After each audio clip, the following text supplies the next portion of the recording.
Pessoal, boa noite.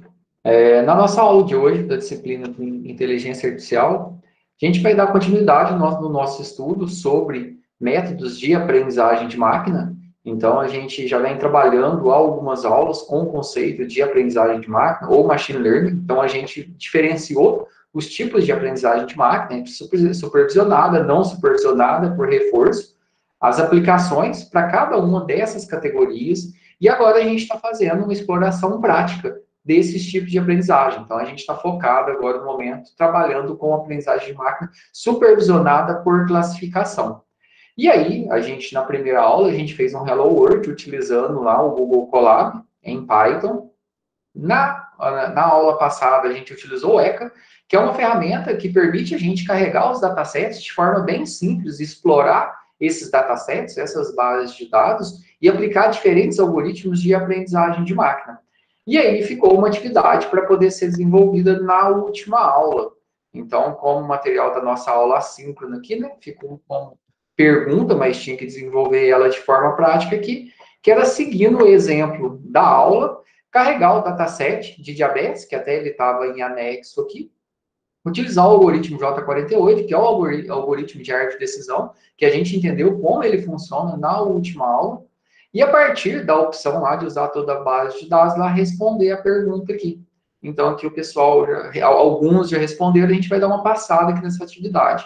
Então, é bem tranquilo, né? Então, lá no ECA, a gente vai abrir o Explorer, e depois a gente vai abrir a nossa base de dados. Então, a gente vai vir em OpenFile aqui, a gente tem duas opções. Eu coloquei ali para fazer o download, você pode fazer o download e abrir, ou se você vir dentro do C2 pontos da sua máquina, aí, lá no arquivo de programas, no meu caso aqui está em inglês, Programming Files, você ir lá na pastinha do ECA, tem uma pasta Data, e aí tem alguns datasets de exemplo, e aí serve também para a gente usar como base para outras atividades aí.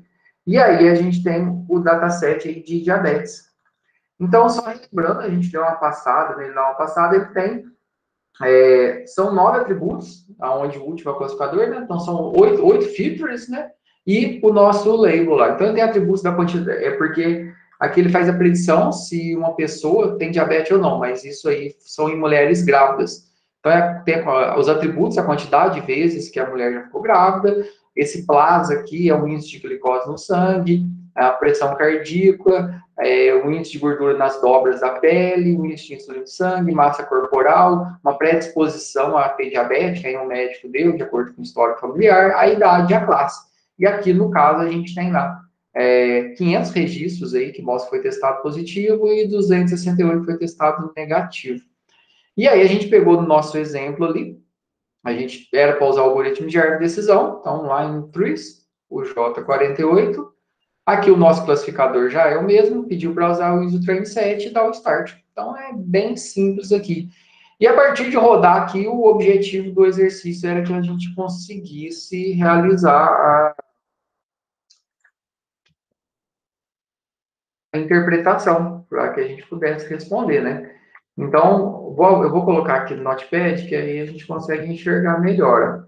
Aqui a gente tem a nossa árvore gerada, a gente vai conseguir ver ela de forma visual. Então, já dá para ver aqui que a raiz da árvore é o plasma, que é a quantidade, um índice de glicose no plasma sanguíneo, né? Então, já dá para ver que essa é uma das questões das assertivas lá. Tem a outra assertiva lá que está relacionada ao percentual de instâncias classificadas corretamente. Então, aqui a gente teve mais de 80%, ó, 84% de instâncias classificadas corretamente. Então, de todas as instâncias lá, 646, ele conseguiu montar um modelo que representa essa base de dados, 122 instâncias não conseguiu classificar de forma correta. Então, esses 122 aqui, eles vão dar ou como falso positivo ou negativo, que também é uma parte das assertivas. E aqui na matriz de confusão, que era aquela, uma assertiva lá que falava, tinha mais falso positivo, mais falso negativo. Ó, então, o A é negativo.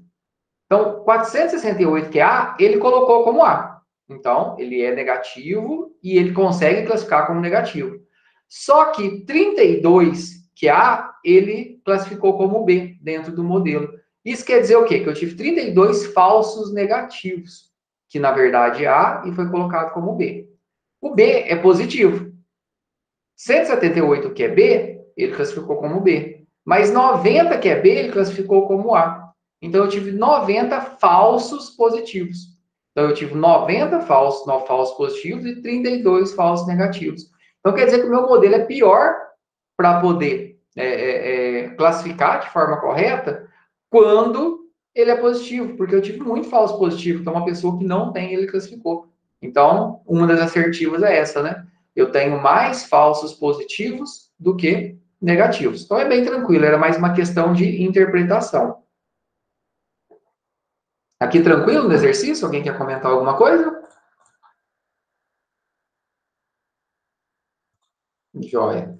Então, continuando aqui, então, passando o exercício aqui, a gente vai alternar entre utilizar o ECA como uma ferramenta aí de aplicação rápida de algoritmos de aprendizagem de máquina, aonde a gente consegue testar os algoritmos e, como eu falei, ele é uma biblioteca Java. Então, depois eu vou mostrar um exemplo ali já pronto, e aí disponibilizo caso alguém queira customizar, onde a gente importa a biblioteca Java dele ali, e depois a gente consegue passar valores, né, que eu vou ler das caixas de texto, seja numa aplicação web ou seja desktop, e peço para ele fazer a predição. Então, é que é bem legal dentro desse ponto, e bem simples de trabalhar.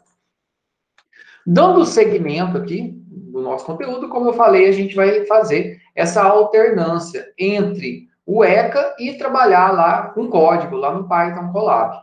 Por que é importante a gente trabalhar lá com código, lá em Python? Porque é a linguagem, é a plataforma mais utilizada para se trabalhar com aprendizagem de máquina atualmente. Então, é muito importante conhecer. Não dá para falar que você está trabalhando com aprendizagem de máquina, que você conheceu aprendizagem de máquina sem passar pelos algoritmos básicos, conseguir pelo menos utilizar o scikit-learn, carregar uma base de dados.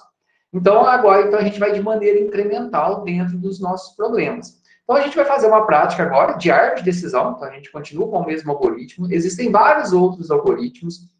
E aí, o entender a fundo do algoritmo, ele envolve muito mais ali um determinado problema específico, mas a gente vai explorar outros algoritmos aqui. E usar um algoritmo diferente aqui, lá, utilizando a biblioteca, que é o scikit-learn, é bem simples. Então, lembrando que aonde que a gente está, né? A gente está trabalhando com machine learning, então a gente tem aprendizagem supervisionada, não supervisionada e por reforço, e aí tem a semi-supervisionada, que é algo específico lá. Mas aqui dentro da supervisionada, que é onde a gente está, a gente está aqui, ó, a gente está trabalhando com classificação. Ou seja, a gente está recebendo um conjunto de filters e estou saindo num classificador, num label, num target lá, que ele é discreto. Então, qual o tipo de flor que é? É spam, não é spam? A pessoa tem diabetes, não tem diabetes? Então, esse é o meu classificador aqui. E depois, na próxima aula, a gente já deve começar a trabalhar aqui com regressão, que é a predição a gente vai trabalhar com valores contínuos. Por exemplo, fazer a predição aqui do preço de uma casa, preço de um carro, através de um conjunto de atributos. Então, a gente começou a ver na aula anterior, né, o Google Colab. O Colab, ele permite com que a gente escreva códigos em Python. O que está lá dentro, na verdade, é uma ferramenta que já existe, que é o notebook que roda por trás Python. Então, se você quiser instalar na sua máquina, é só você colocar Python Anaconda, e aí você consegue baixar tudo isso, igual a gente tá tendo no navegador. Só que o legal de estar no navegador é principalmente pelo ambiente que a gente está vivendo agora. Então, é fácil, ninguém precisa instalar nada. E o Anaconda, ele demora um tanto para carregar, ele consome recursos da máquina. Você não precisa configurar nada, então isso é muito bacana, ele já tem lá as libs Python todo instalado. Se você tenta usar uma lib que não tem lá, se ele tiver lá na biblioteca, ele já vai instalar de forma transparente para você. Você consegue acessar GPUs, então além das CPUs, as GPUs, que são processadores gráficos, que são muito utilizados para trabalhar com algumas arquiteturas de redes neurais, e consegue fazer aquele esquema de compartilhamento fácil, né, que é baseado no Google. Então é tranquilo. Então, e ele é utilizado tanto por estudantes, por cientistas de dados mais experientes, por pesquisadores na área de IA. Então, ele tem diversas aplicações. Então, é bem legal aí a gente explorar o Colab. E tem Colab de outras pessoas aí que são abertas. Então, se vocês pesquisarem, você vai ver um notebook, que é ali o Colab, com um trecho de código, comentário explicando algumas coisas nos tutoriais. Então, isso vale muito a pena aí. A biblioteca que a gente começou a ver na última aula, a gente não explicou ela, e que a gente vai ser a principal, que a gente vai trabalhar com aprendizagem de máquina, lá em Python, é o Scikit-Learn. Então, ela é uma lib desenvolvida em Python, é a lib mais utilizada para aprendizagem de máquina, em conjunto aí com ciência de dados, e a gente consegue trabalhar com diferentes tipos de problemas. Então, a gente consegue trabalhar dentro da aprendizagem supervisionada com classificação e com regressão, dentro da aprendizagem não supervisionada, a gente consegue trabalhar com clustering. E tem diversos algoritmos aí, variações de algoritmos que a gente consegue customizar para utilizar. E o legal aí é que tudo que a gente está fazendo, a gente consegue exportar e importar aí num framework de desenvolvimento web baseado em Python. Então, por exemplo, Flask ou Django, a gente vai utilizar o Flask. Então, importar um modelo que a gente gerou aqui no Scikit-Learn, a gente consegue utilizar o Scikit lá como biblioteca lá dentro do Flask e colocar a nossa aplicação aqui de aprendizagem de máquina para rodar na internet. E fazer o deploy isso num servidor, trabalhar com integração contínua. Então, a gente consegue fazer algumas coisas bem interessantes. Aqui tem um vídeo que explica um pouco mais detalhado a biblioteca, ó, o Scikit-Learn. Então, recomendo vocês assistirem esse vídeo aqui, que ele faz um detalhamento melhor. Mas, como eu disse, ela é a biblioteca mais utilizada. É a única? Não. Existem várias outras bibliotecas que têm os mesmos algoritmos implementados, às vezes com algumas variações, e dependendo do problema, às vezes a gente precisa de uma biblioteca diferente. Então, se a gente vai trabalhar com um XGBoost, por exemplo, que é um algoritmo que a gente usa para classificação, para regressão, que é um algoritmo que ele consegue uma acurácia, uma eficiência melhor. Aí ele não está dentro do Scikit-Learn, ele já está fora. Se a gente for trabalhar com redes neurais profundas, também não está dentro do Scikit-Learn. Dentro do Scikit a gente tem um modelo de redes neurais, mas se a gente for trabalhar com modelos mais complexos, não está. Então, mas tudo que é essencial para a gente ver como base dentro da disciplina está aqui dentro. O legal, tanto aí do ECA quanto do Scikit, que a gente tem esses toy datasets, que são algumas bases de dados que elas estão lá de exemplos, para a gente poder brincar e utilizar elas.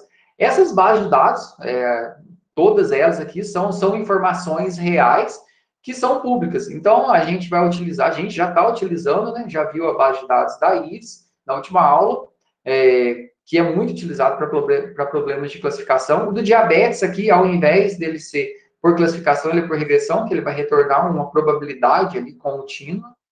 A gente tem aqui um classificador de tipos de vinho, que é legal, que a gente usa ele também para trabalhar com classificação, para poder fazer classificação de câncer de mama. Então, de acordo com vários atributos dos exames, se a pessoa tem câncer de mama ou não tem câncer de mama, é utilizado para classificação também.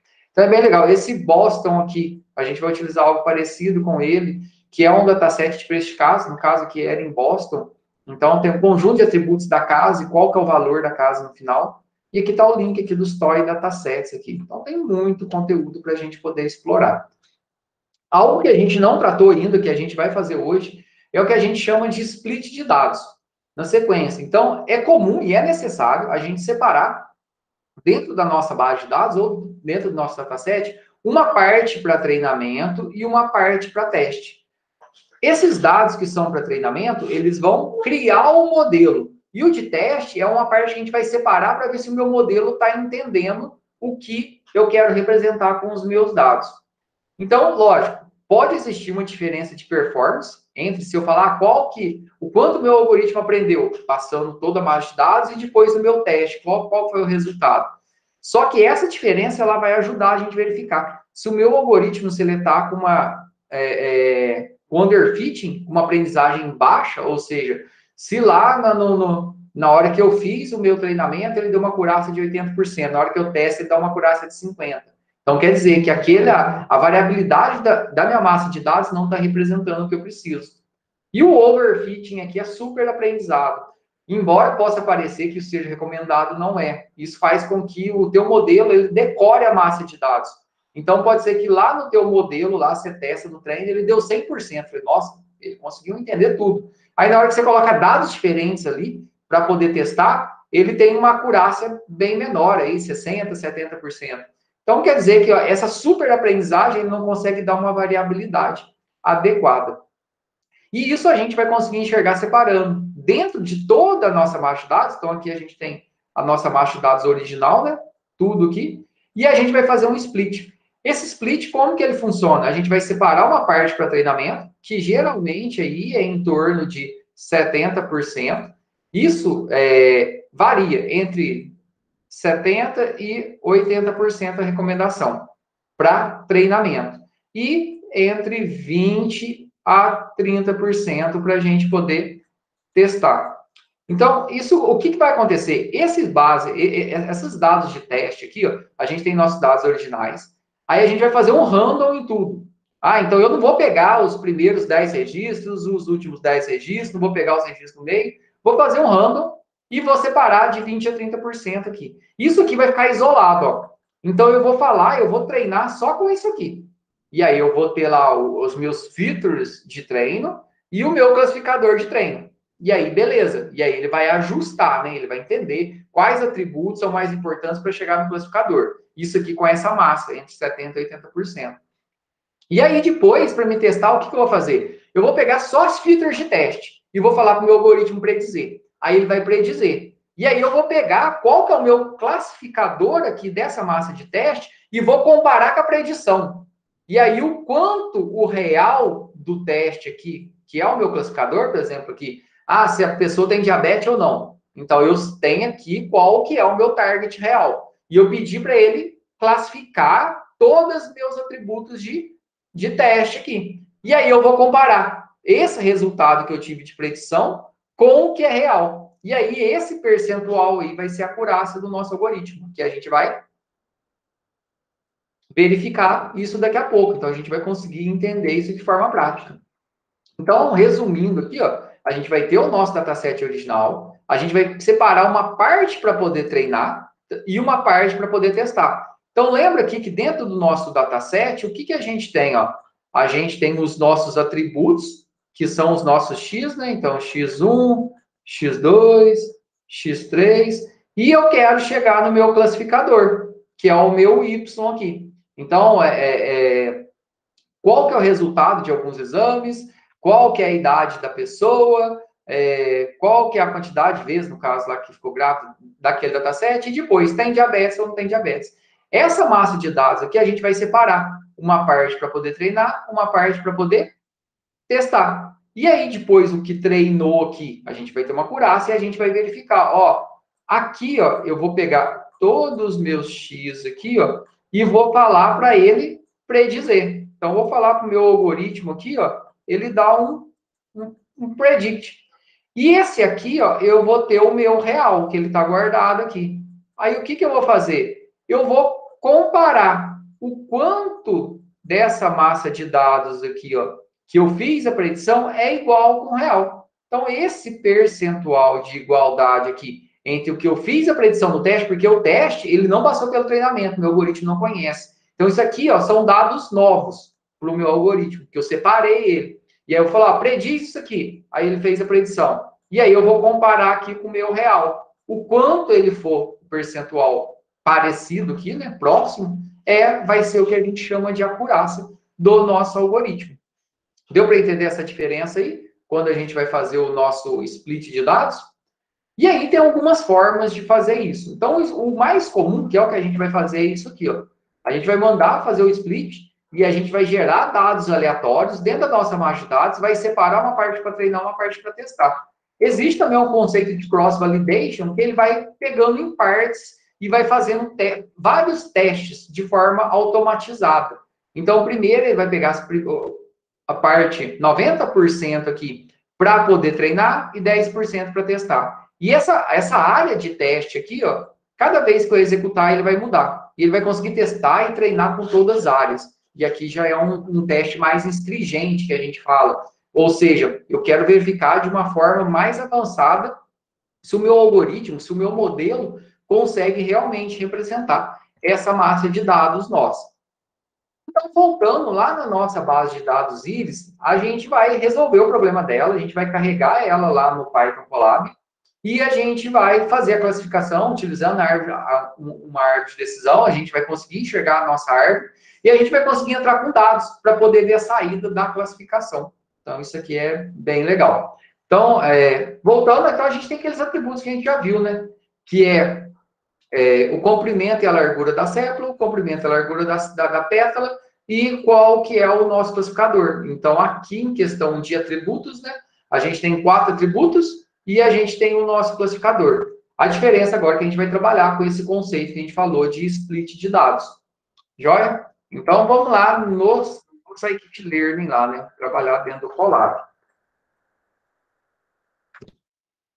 Vamos abrir o Colab aí que a gente faz juntos, hein? Joia? Ó, vou criar um novo aqui, ó. Um novo notebook.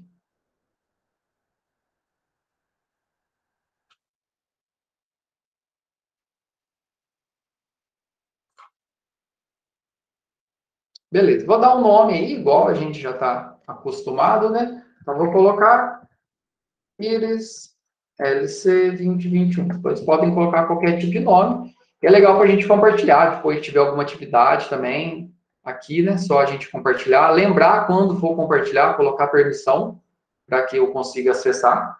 E aí, a primeira coisa que a gente tem que fazer aqui é importar o Scikit-Learn. Então, a gente vai dar um from sklearn. A gente vai falar qual classe aqui que a gente quer importar, né? Então, a gente vai importar o tree e o datasets.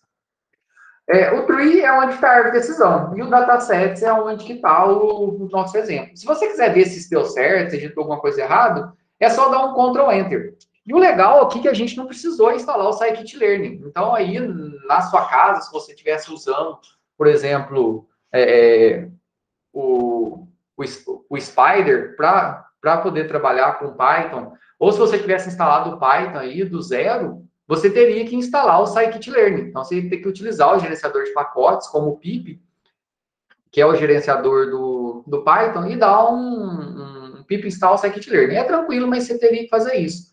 Aqui, ele já está tudo instalado. E o que não tiver também, ele instala de forma automática. Então, ó, por exemplo, se você tentar puxar alguma coisa, importar alguma coisa que não tem, ó, então, vou colocar, eu deixei o R, ó, vou dar um Ctrl Enter para rodar, ó, ele deu um erro, ó, no model. Eu não conheço essa linha aqui, né? sklearn. Beleza. Então, se não deu erro nenhum aqui, quer dizer que dá certo, que a gente só importou aqui. E a gente vai fazer o que agora? A gente vai importar o nosso dataset. Quando a gente vai pegar a base de dados aqui para poder trabalhar, então o dataset é a primeira coisa que a gente vai fazer, lógico. Você tem um problema, você vai entender o problema, a gente vai ter o nosso dataset, a gente tem que explorar ele, mas aqui dentro do nosso dataset aqui, a gente tem os datasets de exemplo, como eu falei, que tem o Iris e alguns outros, e a gente pode importar um arquivo CSV também, que é um arquivo basicamente do Excel, né? Um arquivo texto separado por vírgulas. No caso, a gente vai importar o Iris aqui direto. Então, vou criar uma variável aqui, Iris, é igual, então você não precisa declarar nada, só coloca aqui direto mesmo. E aí eu vou importar aqui, ó, datasets.load. Ó, como eu já executei uma vez, na hora que eu coloco o load aqui, ele dá a opção para poder carregar diferentes datasets aqui, e tem diferentes funções aqui dentro. Ó. No caso que a gente vai usar o iris, ó, load iris. Fecha aqui, se eu der um Ctrl Enter, já vou executar. Deu certo, carregou. Mais uma vez, se alguma coisa vai dar erro. E aqui agora, dentro do iris aqui, ó, eu estou com um dataset. Então, se eu colocar aqui, ó, iris, ponto, ó, eu consigo ver os dados que eu tenho, que aí são os dados de todas as features nossas. Eu consigo ver a descrição do dataset.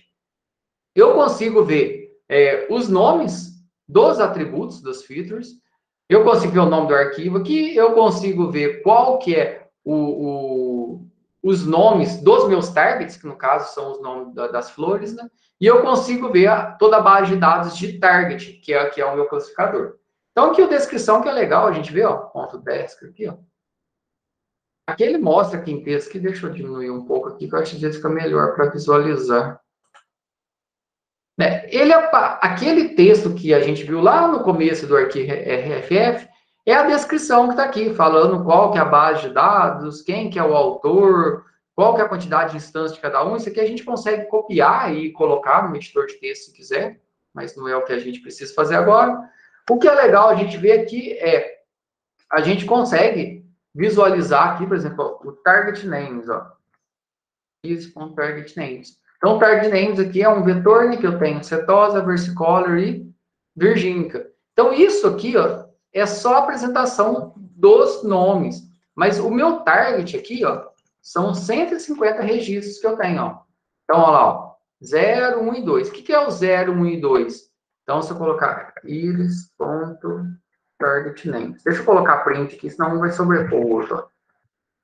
Vou colocar entre parênteses print para ficar bonitinho. Isso aqui é só para a gente poder ver a nossa base de dados aqui. A gente não precisa fazer necessariamente, ó. Bom, o que eu estou vendo aqui, ó? Na primeira posição é cetose. Então, tudo que é 0 aqui, ó, é cetose. Na próxima posição aqui é o versicolor. E na próxima posição aqui, que é o 2, é o virgínica.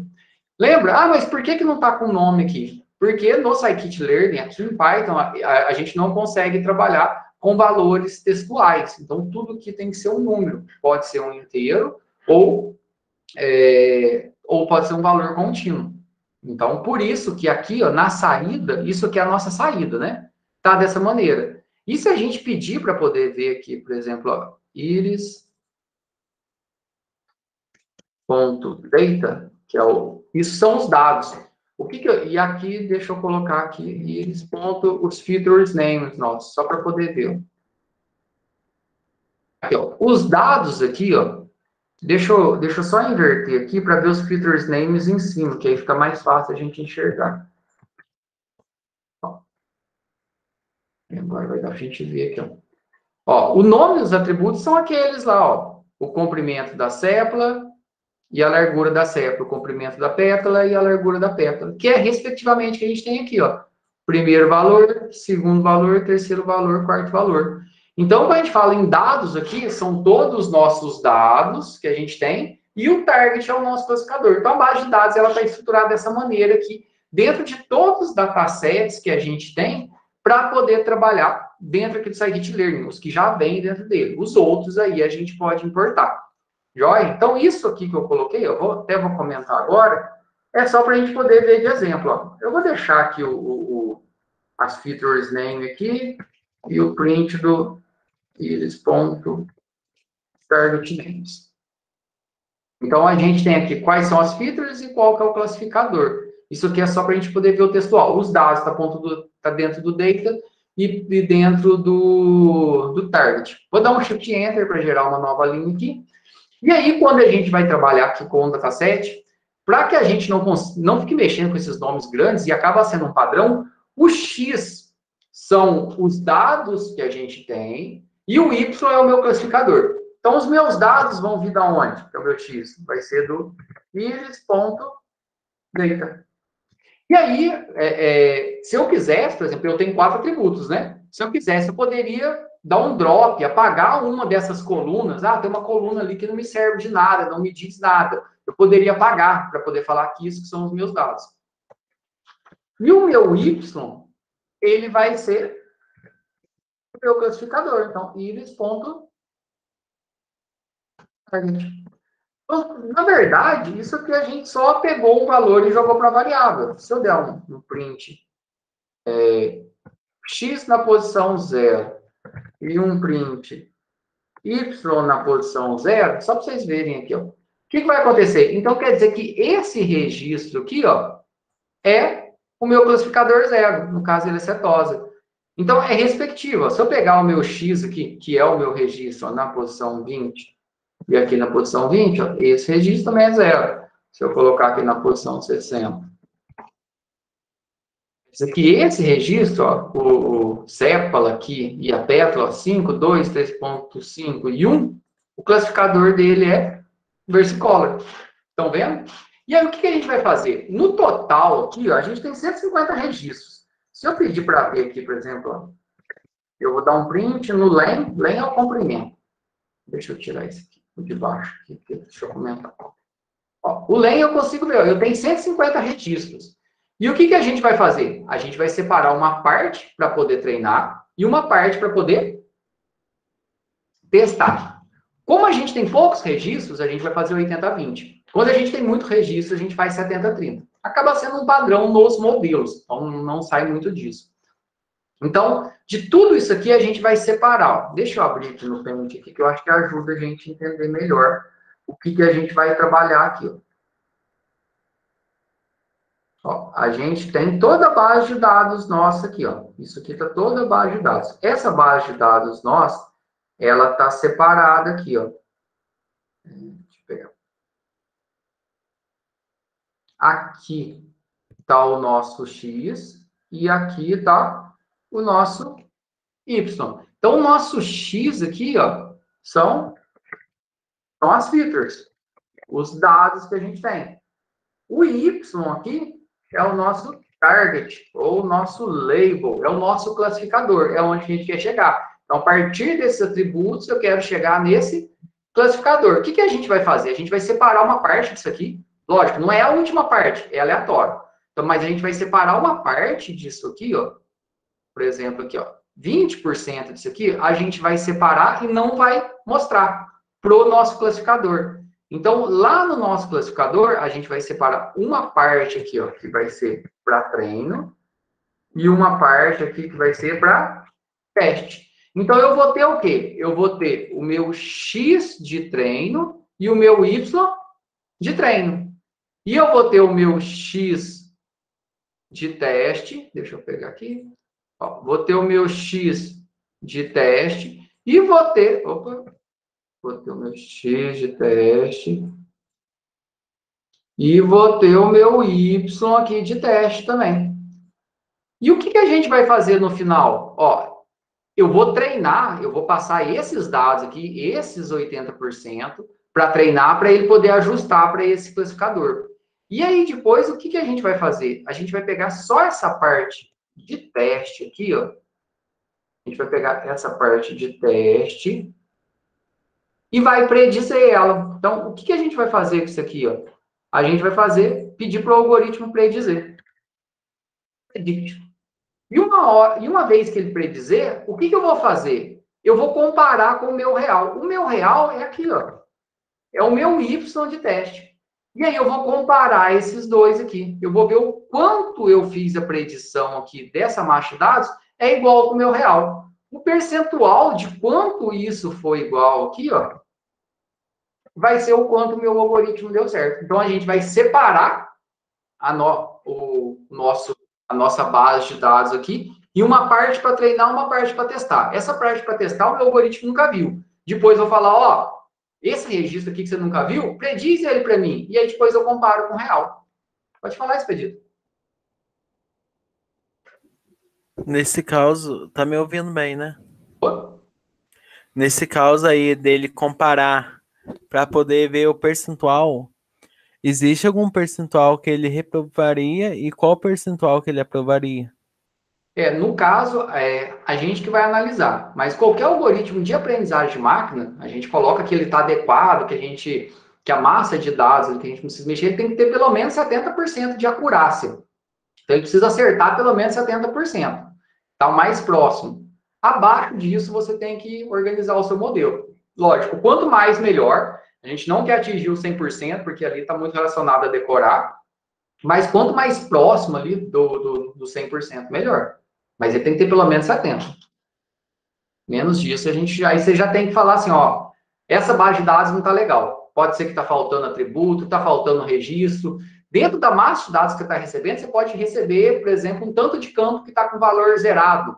E isso vai prejudicar se você for treinar. Então, você tem que limpar a tua massa de dados. Você pode ter colunas ali, atributos que não estão te servindo para nada, que na verdade está atrapalhando o modelo. Aí você tem que identificar ela e tem que excluir isso. Pode ser que o algoritmo que você está utilizando, ele não é o mais adequado. E aí você pode testar outros algoritmos mais eficientes.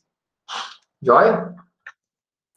Ok. Então, vamos lá. A gente vai fazer isso aqui, ó. A gente vai fazer essa quebra aí, separar uma massa de dados para poder... deixa eu dar um shift enter. Uma massa de dados para poder treinar e uma massa de dados para poder testar. A gente pode fazer isso de forma manual, ou seja, a gente fazer um for, ou seja, faça um random lá, né? Então, faça um for, saindo de zero, até a última posição do vetor. E aí, se eu faço um random, se cair um tal, eu seleciono para treinar, senão para testar dentro do percentual. Só que, ainda bem, né? Dentro aqui do scikit-learn já tem aqui uma função que faz isso, que é a train test split. Então, vou até colocar aqui para vocês acompanharem. Então, a gente vai importar aqui essa função. que é a Trend Test Split. E o legal dela é que a gente vai, ela me retorna 4 arrays de retorno. Então, ele vai me retornar o X de treino, o Y de treino, o X de teste, o Y de teste. Então, é uma função que ela vai me retornar 4 arrays. Isso é bem legal, é coisa de Python que a gente consegue fazer, isso é bem bacana. Então, a gente vai pegar o nosso X de treino, o nosso Y de treino. Tem que ser respectivo, que ela devolve assim. O nosso X de teste e o nosso Y de teste. E aí, o que ela vai receber? Ela vai receber o retorno dessa nossa função aí, que é a Trend Test Split. Então, a gente vai chamar ela, que só para a gente não errar aqui, ó, vou colocar ela aqui no nosso comentário aqui, ó.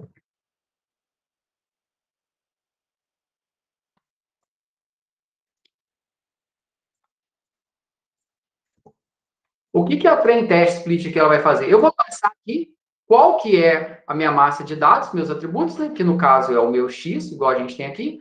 O meu Y, que são os nossos targets. Qual que é o tamanho do teste? Aqui a gente está usando de 20%, porque a gente não tem muitos dados. E o random state, que é uma variável, é um atributo opcional. O random state, basicamente, é que se a gente usar o mesmo random state, teoricamente, ele vai selecionar os mesmos aleatórios, ele vai partir do mesmo ponto e vai pegar os mesmos aleatórios. Joia? Então, o random state aqui a gente pode usar ou não, ele não é obrigatório. E o valor que é inicial também você pode colocar qualquer um. Então, o importante é que esse 0.2 quer dizer que é o quê? É 20% da massa de dados, que é o nosso teste size aqui. Joia? E uma vez a gente rodando isso aqui, ó, deixa eu colocar aqui na linha de baixo. Se eu colocar aqui, ó, X de treino e executar aqui, ó, eu vou ter aqui os meus registros que foram selecionados de forma aleatória para poder treinar. E o X de teste é a mesma coisa. Se eu dar um print aqui, ó, no comprimento dele, ó, só para a gente poder ver, ó, print length X de treino. Len é length. Então, quantos registros? Ó, eu tenho 120 registros aqui no meu X de treino. Print length X de teste. Opa. X de treino, X de teste.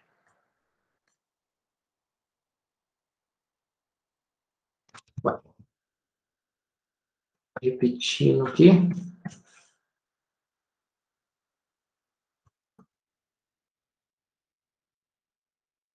X de treino, Y de treino. X de teste, Y de teste.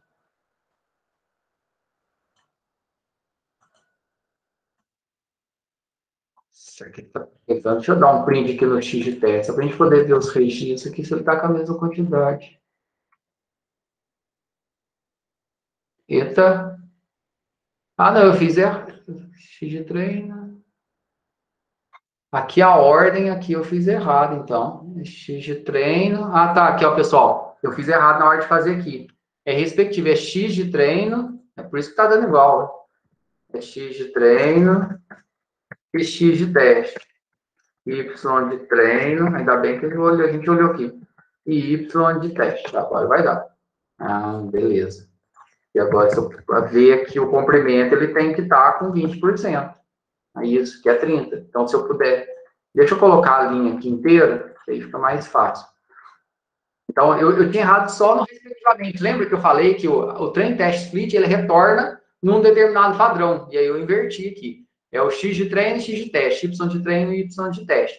Então, aqui, ó, o meu X de teste, ele vai corresponder ao meu Y de teste, ó.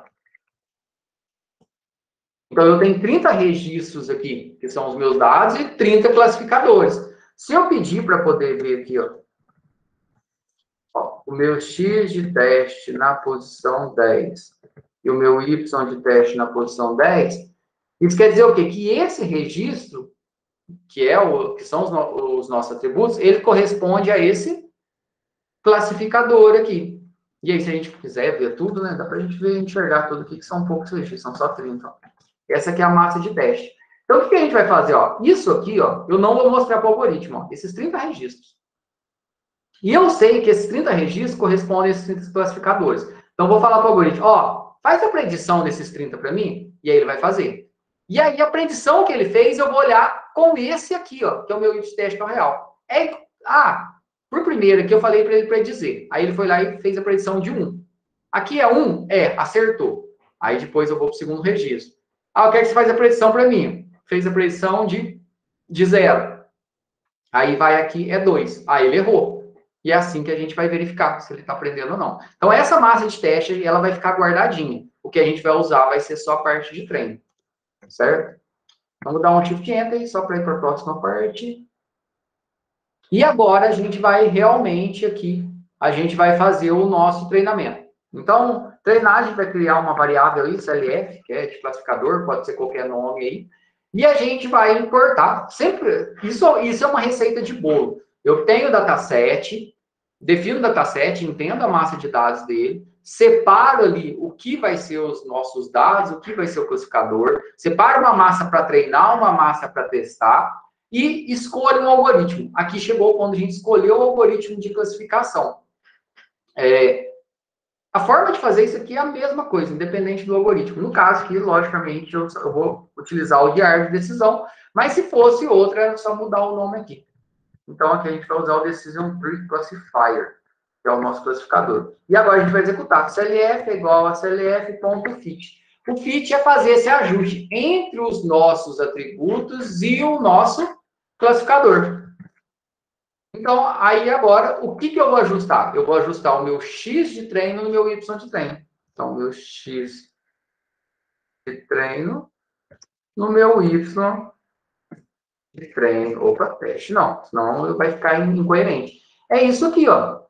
Eu vou pegar essa massa de dados aqui, que é o meu X de treino, e vou fazer, e vou falar para o algoritmo, ó, a partir desses registros aqui, chega nesse classificador. Então, eu estou ensinando para ele, ó, estou falando, ó, essas características aqui é uma íris setosa, essas características aqui é uma íris versicolor, essas características aqui é uma íris virgínica. E aí vai falar assim, beleza, entendi. Aí depois você vai passar essa massa aqui de teste para ele, vai ver o que ele predizeu e vai comparar com o real. E aí, lógico, a gente pode entrar com os novos dados aí, para poder verificar se tudo está ok. A gente executando isso aqui, ó, já deu certo. Sim, já deu certo, ele já criou o modelo. No caso aqui, ele consegue fazer isso tudo muito rápido. E aí a gente vai conseguir, a gente vai fazer os nossos preditos. Então, a gente vai fazer com que os nossos preditos sejam clf.predict. Eu vou pedir para ele predizer o quê? O meu X de teste. Então, lembra aqui, ó, esses 30 registros aqui que a gente separou, vou falar, ó, faz a predição dele para mim. Quando eu pedir para ele fazer a predição, eu vou conseguir ver ele. Então, a gente vai ver aqui. Vamos dar um print aqui, que fica legal. Aí eu vou colocar preditos. É isso aqui que ele acabou de gerar para a gente. Que, no caso, é o resultado da predição do meu X de teste aqui. Printf, não. Opa, print. E vou ver o meu real. O meu real é o quê? Eu vou dar espaço aqui, ó, só para ficar alinhadinho aqui. Ó. O meu real, ele é o meu Y de teste. Então, a gente vai ver aqui o nosso Y de teste. Ó, o nosso real, ó, é isso aqui, ó. Esse aqui é o meu real, é o meu Y que eu separei para testar. Então, ó, o X eu treinei, vi os preditos, e agora eu vou comparar aqui, ó. Se a gente executar aqui agora, olha que legal. Esse aqui, ó, no primeiro registro lá que a gente tem lá, de teste, no meu primeiro X de teste, ó, ele prediziu 1, o real é 1. No segundo, ele prediziu 2, o real é 2. 0, 0, 1, 1, 0, 0. Aqui, ó, aqui ele errou. Aqui ele fez a predição de 2 e o real é 1. 1. Olha que legal. Ele acertou aí a grande maioria. Então, isso é muito legal que a gente consegue enxergar esse dataset, que ele serve para a gente enxergar de forma bem clara o que ele vai fazer aqui. Deixa eu colocar aqui o código para quem está acompanhando aqui. Ah, mas eu vou ter que ficar olhando aqui no olho aqui desse jeito para ver se deu certo. Se não deu certo, não. Aí a gente tem aqui um algoritmo aqui, uma funçãozinha, que é a Accuracy Score. A gente vai importar ela aqui, ó. Então, do Scikit-Learn, a gente vai importar o nosso Accuracy Score. E a gente vai pedir para ver a acurácia aí. O que a acurácia vai fazer? Ele vai fazer essa comparação aqui que a gente está fazendo no olho, ó. verificar o quanto ele está acertando. E aí, já já, a gente vai fazer aqueles inputs para que a gente consiga entrar com dados manuais aqui, ó. Deixa eu falar, Fedito. Ativei sem querer, desculpa. Não, tranquilo, sem problema. E a gente vai ver a acurácia agora. Então, a acurácia a gente vai importar aqui, a gente vai utilizar, a gente vai printar o retorno aqui dessa funçãozinha, da acurácia score. Da acurácia score aqui, e aí eu vou passar. Qual que é o real? O real é o meu y de teste. E qual que é os meus preditos? A gente tem uns preditos aqui. E aí, quando eu pedir para mostrar isso aqui é legal para te mostrar, ele vai executar e vai mostrar o quanto ele acertou. Ó, ele deu uma acurácia aqui de 96%. Pode dar diferente aí, porque aquele randômico lá, teoricamente, é para pegar igual, mas nem sempre ele vai pegar. E aí, logicamente, o randômico, os dados que separou o seu para teste, pode ser diferente do meu. A acurácia aqui, ó, a gente está verificando entre essa base de dados de teste, que é o X de teste, que o meu algoritmo nunca viu. E ele dá uma acurácia aqui, nesse caso, muito boa.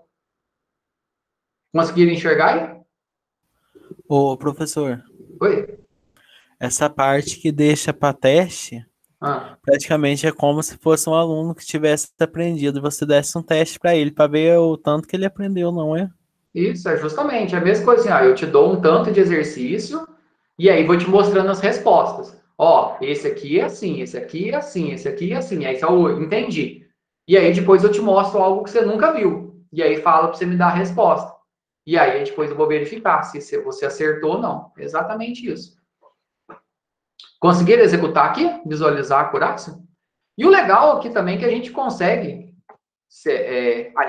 dar os inputs, igual a gente já tinha feito anteriormente. Então, eu vou, só para adiantar a nossa vida aqui, ó, eu vou só pegar os prints, os inputs aqui, né? Ó, então, eu criei 4 variáveis aqui, ó, A, B, C, D. O primeiro, o A e o B, é o comprimento e a largura da sépala. O C e o D, o comprimento e a largura da pétala. Então, vou colocar aqui para vocês também, ó. Só os inputs, igual a gente fez lá no código para poder separar gato, cachorro lá, lembra, né? E agora, o que a gente vai fazer? A gente vai predizer, vou criar uma variável pred aqui, que ele vai utilizar o nosso classificador, que a gente já criou, o classificador está pronto lá, ponto predict, e aí eu vou pedir para ele poder predizer. Aqui eu vou receber um vetor de vetores. Então, eu posso receber vários vetores aqui. No caso, então, olha, tem um vetor de vetores. Então, aqui o meu vetor é o A, o B, o C e o D, que são os meus valores aqui. E aí, se eu quisesse passar mais valores, eu ia colocar vírgula aqui e ia colocar outro vetor aqui dentro. Então, eu posso passar vários registros para ele predizer, que foi isso que a gente fez lá naquele X de teste. Então, ele espera esse formato aqui, ó. Por isso que eu estou passando vetor de vetores aqui. Joia? Então, quando a gente der aqui o predict aqui, ó, o que vai acontecer? Ele vai pedir, ó, comprimento, largura, comprimento, largura. Ah, a gente fez aqui, imagina, não printou, né? Eita, aí não vai adiantar, né? Deixa eu dar um print aqui, ó. Vou dar um print no pred aqui, que foi o que a gente predizeu, né? 5, 5, 5. Opa, errei. Ah, ele prediziu o quê? Ele prediziu 2. Ah, o que é 2? Lembra lá em cima? É ele, cetose, versicola e virgínica, né? Deixa eu voltar aqui.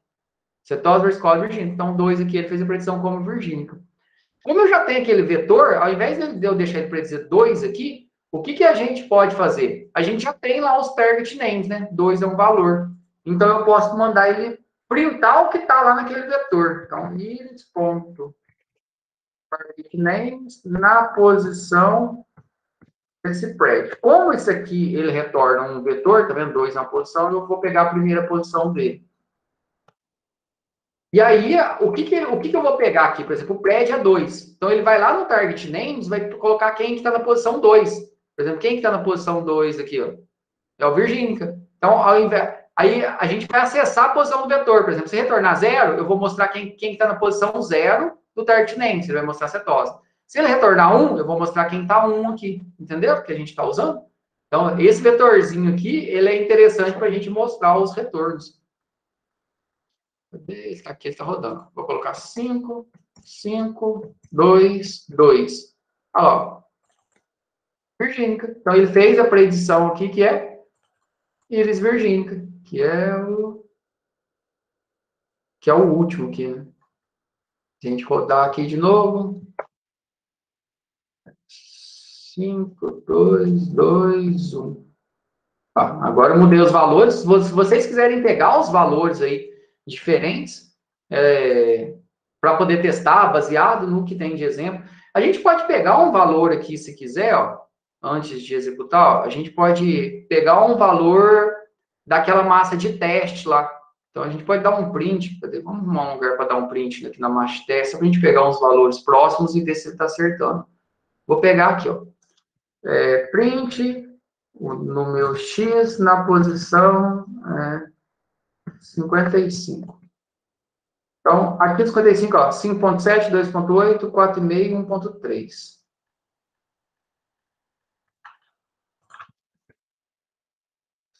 Cinco ponto sete, 2.8, 4.5, 1.3.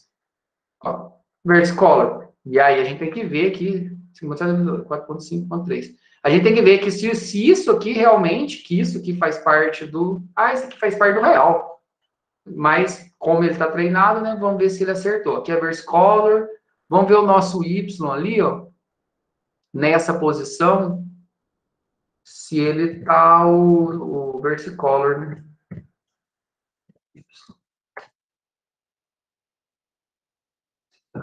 Ó, é 1 que ele deu e 1 é Versicolor, tá vendo? O real é 1 e ele fez a predição de 1 aqui. Então, é legal que a gente consegue importar uma base de dados. Aqui, no caso, essa base de dados já tem no Scikit, mas a gente consegue importar uma base de dados externa, qualquer CSV. É muito importante, dentro do processo de trabalhar com algoritmo de aprendizagem de máquina, a gente fazer um pré-processamento. No caso aqui, esses dados já vêm mais organizados, mas você tem que verificar se não tem colunas que não servem para nada. Pensa que você tem uma coluna ali, ó, que tem os valores tudo igual. Para que isso te serve? Não serve de nada. Então, você vai excluir isso, só vai atrapalhar o algoritmo. Pensa que você tem uma coluna que está cheia de valor, ou faltante, nulo, ou zerado. Também não serve de nada. Zerado que eu falo assim, um dado ali que não te serve. Então, talvez você vai ter que excluir essa coluna. Se você tiver poucos registros, talvez não te serve. Então, tudo isso faz parte da criação de um modelo de aprendizagem de máquina. E legal também dá para a gente poder ver a árvore de decisão. Então, aqui em Python, aqui, tem que criar uma funçãozinha. Vou criar aqui no final. Deixa eu inserir uma linha abaixo, porque eu não quero executar isso aqui de novo, não. Inserir célula de código. Beleza. Aqui, ó, deixa eu até colocar o código aqui também. Deixa eu ver se tem que arrumar alguma coisa aqui do nosso modelo. Aqui eu estou criando a variável dados das árvores, eu estou exportando, aí está usando aqui uma biblioteca específica aqui para poder mostrar isso. As filters names, o iris.filtersNames, o class name é o iris.artNames, o nosso classificador é o CLF, e é só isso que muda aqui. E aí depois ele já gera. Então, é o nome do classificador, qual que é o nome dos atributos, qual que é o nome do target lá. E aí ele vai gerar a nossa árvore de decisão aqui, no caso que ele é feito para poder gerar árvore. E aqui no caso, olha lá, qual que é o atributo raiz da árvore aqui? É o comprimento da pétala.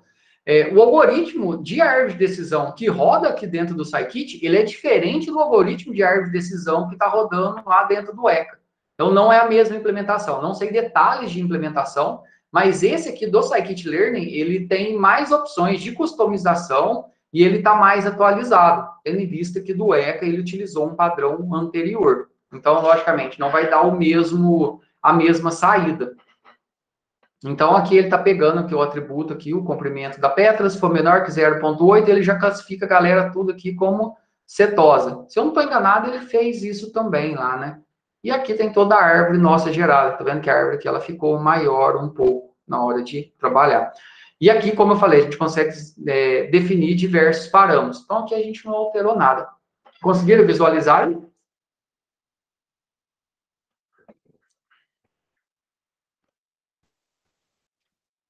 Joia? Sim, o professor, em termos da árvore, qual que ficaria mais confiável para a gente testar os dados?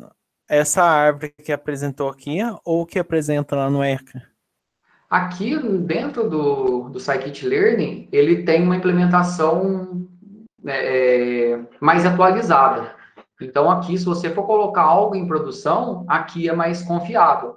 Mas, como eu falei, isso não quer dizer que se você criar um modelo lá no ECA e quiser criar uma aplicação em Java, você não pode, que não vai funcionar. Funciona. E aí, você tem que ver aí, de acordo qual que é a acurácia, qual que é a quantidade de acordo com essa base de dados, se ele vai atender o que você precisa.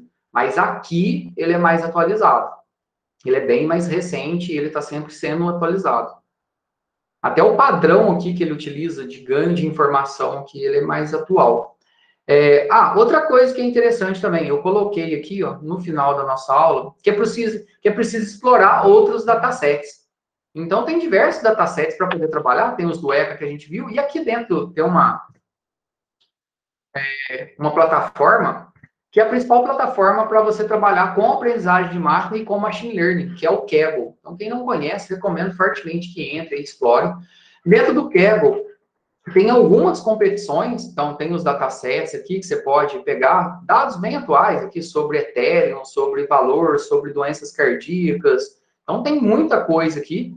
Então, a maioria das bases de dados aqui está tudo em CSV. E o legal é que quando você entra, a gente tem toda a parte de código que outras pessoas já fizeram, tem a parte de discussão. Então, se eu entrar aqui, ó, isso aqui é um dataset de ataque cardíaco, de predição de ataque cardíaco. Então, de acordo com alguns atributos, vai predizer qual que é a possibilidade da pessoa ter uma doença.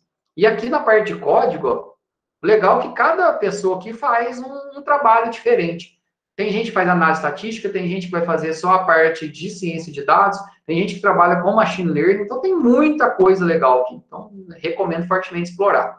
E o legal também é essa parte das competições aqui. Então, tem competições que elas são premiadas com dinheiro. Então, às vezes, teve uma bem famosa aqui da Deezer, que ela estava pagando, na época, $30 mil para quem resolvesse um problema de aprendizagem de máquina. Então, tinha várias etapas da competição. E aqui, ó, tinha uma lista do pessoal que ganhava as competições. Agora eles mudaram bastante, ó, mas tem essa aqui, ó.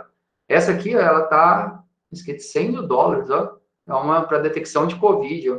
Tem uma outra aqui que de $90 mil, tem uma outra de $60 mil, ó. Tem várias competições aqui, ó, outra com $5 mil, uma do Google aqui de $10 mil. Tudo isso aqui é para você pegar uma base de dados, explorar, fazer o data science dela, aplicar algoritmos de aprendizagem de máquina, e quem criar o melhor modelo aqui para resolver no final ganha aqui os prêmios. E aí tem todas as competições, pode trabalhar com o time. Então é bem legal explorar aqui. Joia, pessoal, do que a gente viu hoje, ficou alguma dúvida ou das partes anteriores? Alguém quer comentar alguma coisa?